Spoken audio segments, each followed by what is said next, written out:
The hum of machinery was Dante Rodriguez's closest companion. For 7 years, he had called orbital station Meridian home, his daily routine as predictable as the station's carefully calibrated life support systems. Most people found space maintenance work monotonous, but Dante saw poetry in the intricate dance of technology that kept humanity's most distant outpost alive. On that particular shift, everything changed with a barely perceptible ping on his diagnostic screen. At first, Dante thought it was another routine system glitch, something he'd seen 1,000 times before. But this signal was different. It carried a rhythm that didn't match any known station communication protocol. "Control, this is Rodriguez," he spoke into his comm unit, his fingers already dancing across the holographic interface. "I'm picking up an unusual signal from Quadrant 7. Requesting permission to investigate." Silence answered him. Not the crisp, professional silence of a busy control room, but the kind that makes the hair on the back of your neck stand up. Dante frowned. The station's communication network was never this quiet. He checked the station-wide communication logs and felt a chill run down his spine.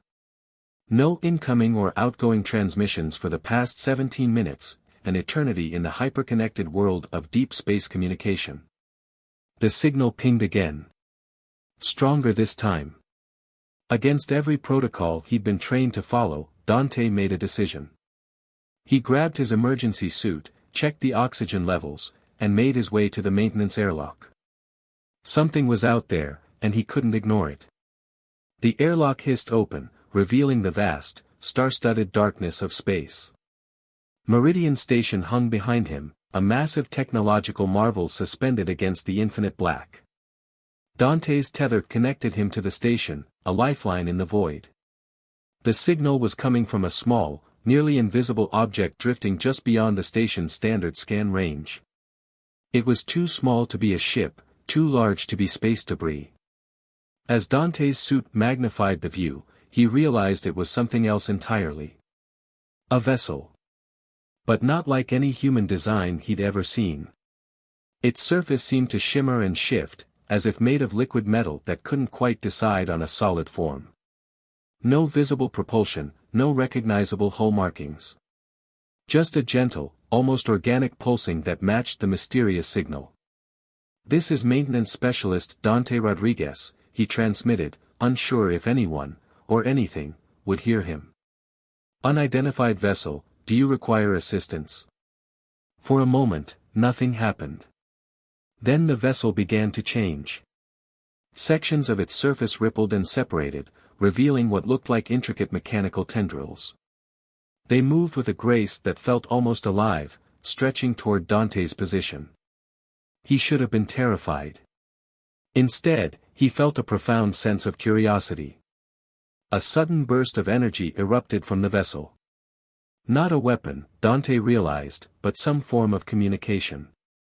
Complex geometric patterns of light danced around him, too intricate to be random, too precise to be accidental. His suit's translation matrix, designed for basic interspecies communication, began to process the light patterns. Slowly, fragmented meanings emerged. Distress. Need. Help. Dying. Dante's training kicked in. Whatever was inside that vessel was intelligent, was suffering, and was reaching out across the vast emptiness of space for salvation. "I'm here," he said, his voice steady despite the magnitude of the moment. "Tell me what you need." The light patterns intensified, and for the first time in his 7 years of space maintenance, Dante Rodriguez understood that he was about to become part of something far larger than himself. Something that would change everything. The light patterns continued to pulse around Dante, transforming from abstract geometric shapes into something more coherent. His suit's translation matrix worked overtime, struggling to interpret the complex communication method. It wasn't just a language, it was an entire system of meaning that seemed to exist beyond traditional communication. Fragments began to make sense. Refugees. Pursuit. Extinction. Last hope. Dante's hand trembled slightly on his tether control. These weren't just distress signals, this was a cry for survival. Meridian control, do you copy? He tried again, knowing the communication blackout might still be in effect. Nothing. The vessel's surface continued to shift, now revealing glimpses of something inside. Not a traditional cockpit or cabin, but what looked like interconnected organic chambers. Something moved within, something barely alive. A sudden surge of energy from the vessel momentarily blinded Dante's suit's optical sensors. When they recalibrated, he saw a small object ejected toward him.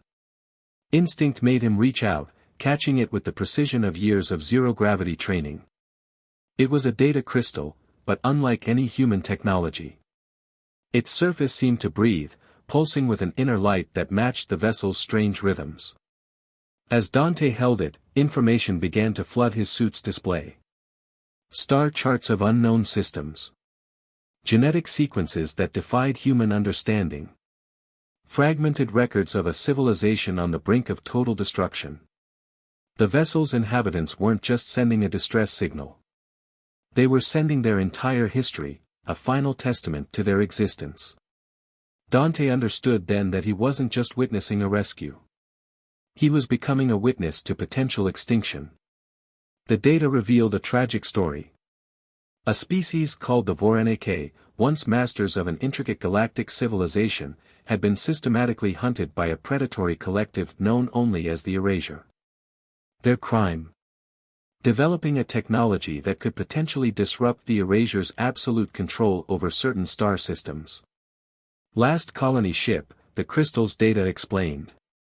Final survivors. A warning flashed across Dante's display. The vessel's life support was failing. Whatever was inside had mere hours, perhaps less, before complete system collapse. I need to get you inside, Dante muttered, more to himself than to the alien vessel. But how?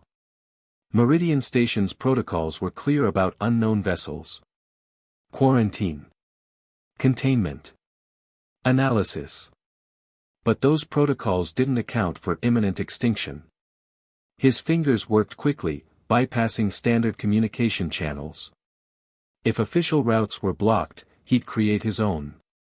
Using maintenance override codes and emergency protocols he'd learned during years of station work, Dante began to create a temporary docking solution. The vessel seemed to understand. Its liquid metal surface began to reshape, forming a tentative connection point that matched Meridian's emergency airlocks. A warning klaxon blared inside Dante's helmet. Unauthorized docking procedure. System breach imminent. He didn't care. As the connection stabilized, Dante saw movement within the vessel's interior. Not mechanical movement. Living movement. Survivors. The first alien face emerged from the shifting membrane, large, almond-shaped eyes that seemed to hold entire galaxies of sorrow and hope. They looked directly at Dante, and in that moment, two species made first contact.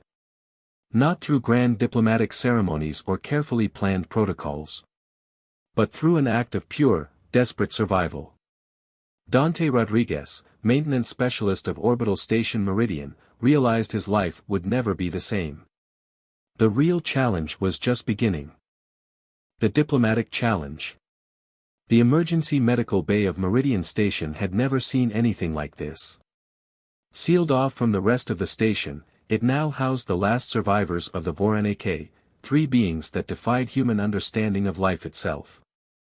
Dr. Elena Novak, the station's chief medical officer, stood behind a reinforced observation window, her professional composure barely masking her fascination. Dante watched her, knowing he was the only reason these beings were here at all. The Vorenik looked fragile yet resilient. Their bodies seemed to shift between solid and semi-translucent states, with internal structures that pulsed with bioluminescent energy. Medical scanners struggled to interpret their physiology, each reading seemed to change before it could be fully processed. We can't keep them in standard quarantine, Dr. Novak muttered, more to herself than to Dante. Their cellular structure, it's like nothing I've ever seen. Dante stepped closer to the window. The eldest of the Voronezh, the one with the most complex pattern of luminescent lines running across its body, seemed to be communicating with the other two.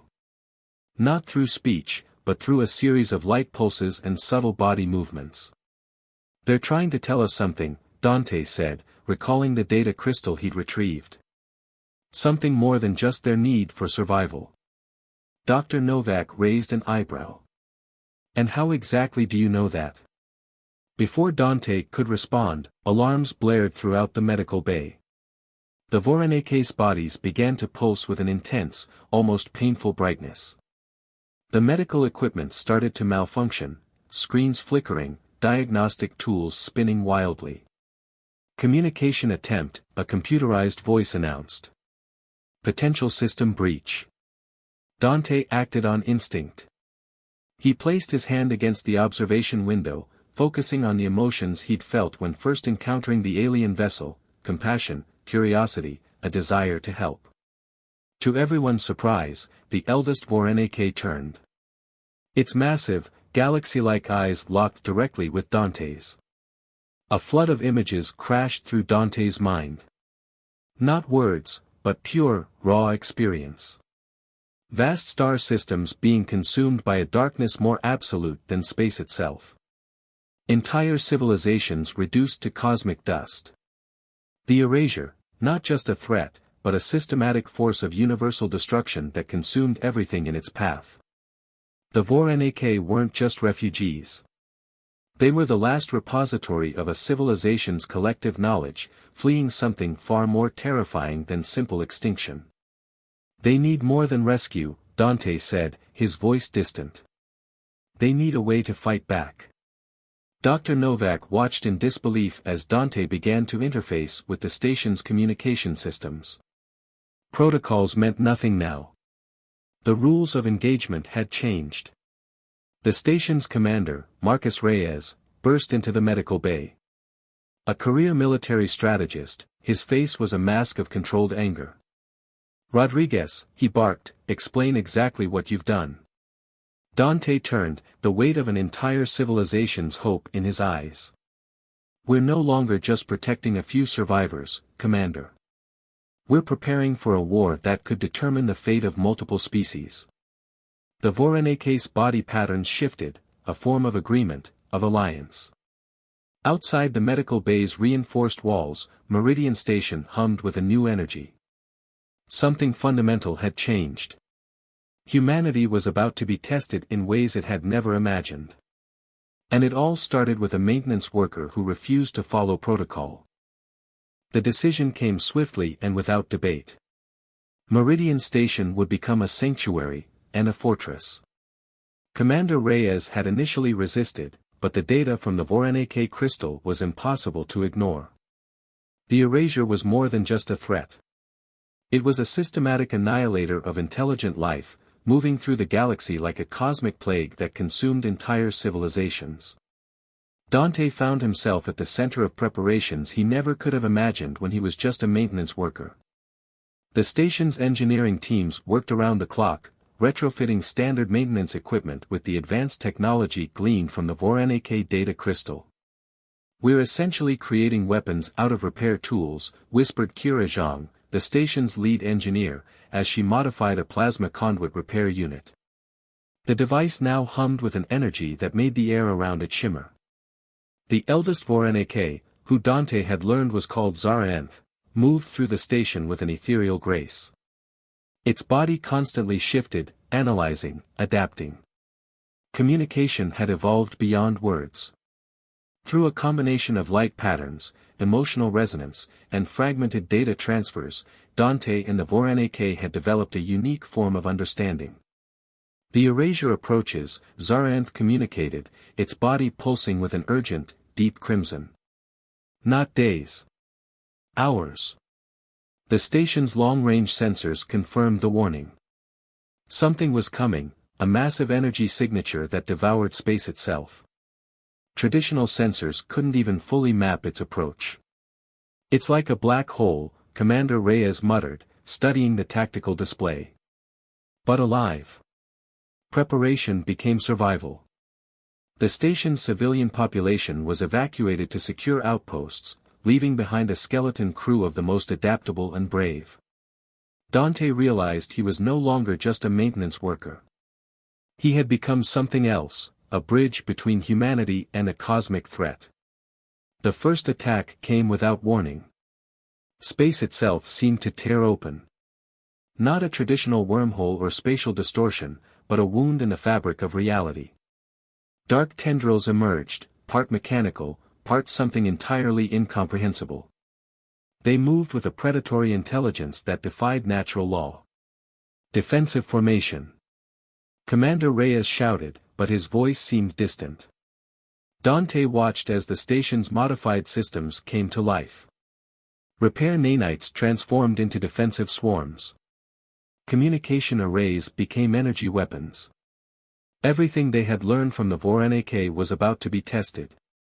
Zaranth moved to the station's primary control center. Its body began to pulse with an intensity that made the very air vibrate. "We fight," it communicated. Not a suggestion. A declaration. The first wave of erasure entities hit the station's outer defenses. The hull trembled. Spatial distortions rippled across the station's protective shields. For a moment, it seemed like nothing could withstand such an assault. But humanity, and its new allies, had other plans. Dante's hand pressed against the control interface. The maintenance systems he knew so intimately now became something more. A weapon. A shield. A declaration that some things were worth fighting for. The battle for survival had begun. And it was just getting started. The station shuddered like a living creature in pain. Spatial anomalies tore through its outer hull, creating wounds that defied conventional physics. Dante watched in a state of hyperfocus as the Erasure's assault continued, each attack more complex and devastating than the last. Zarantha's body had become a constant stream of tactical information, its bioluminescent patterns transforming the station's defensive systems in real time. What had begun as a rescue mission had evolved into humanity's first true encounter with a force that existed beyond traditional understanding of warfare. "We cannot win through conventional means," Zaranth communicated, its light patterns forming complex geometric shapes that danced across the station's primary display screens. The erasure adapts. Consumes. Replicates. Commander Reyes stood beside Dante, his previous military rigidity replaced by a desperate determination. "Then we'll be unconventional," he responded, his hand moving across the tactical interface with a precision born of years of training. The station's modified systems began to do something unprecedented. Repair nanites, originally designed to fix small hull breaches, now acted as a collective intelligence. They swarmed the incoming erasure entities, not to destroy, but to understand. To analyze. To find a weakness. Kira Zhang worked frantically at her station, her fingers a blur across multiple holographic interfaces. "The nanites are creating a neural map of the erasure's attack patterns," she shouted over the station-wide alarms. "We're learning its language of destruction." Dante felt something shift. A connection deeper than communication. The Voronezh's survival technology, combined with human adaptability, was creating something entirely new. A hybrid defense mechanism that the erasure couldn't immediately comprehend. Zaranth moved closer to Dante, its body pulsing with an intensity that made the air around them vibrate. A direct neural connection formed, not through technology, but through something more fundamental. Memories flooded Dante's consciousness. Not just of the Voronezh's civilization, but of countless other species the erasure had consumed. Each civilization had fought. Each had fallen. But each had also left behind a fragment of resistance. "We are the sum of what came before," Zaranth communicated. "And what will come after." The station's outer hull began to change. No longer just a human-designed structure, it became a living membrane. Adaptive. Responsive. Part technology, part organic intelligence. A critical moment approached. The erasure's primary attack formation concentrated its energy. A single, massive spatial distortion that could obliterate the entire station in a microsecond. Commander Reyes looked at Dante, a silent understanding passing between them. Now, Zaraanth pulsed. Dante's hand pressed against the primary control interface. The station's systems, modified, enhanced, transformed, responded. Not with weapons. Not with traditional defense. But with something far more powerful. Understanding. The spatial distortion began to slow. To warp. To change. The erasure, for the first time in its existence, encountered something it could not immediately consume or destroy. A moment of absolute possibility hung in the balance.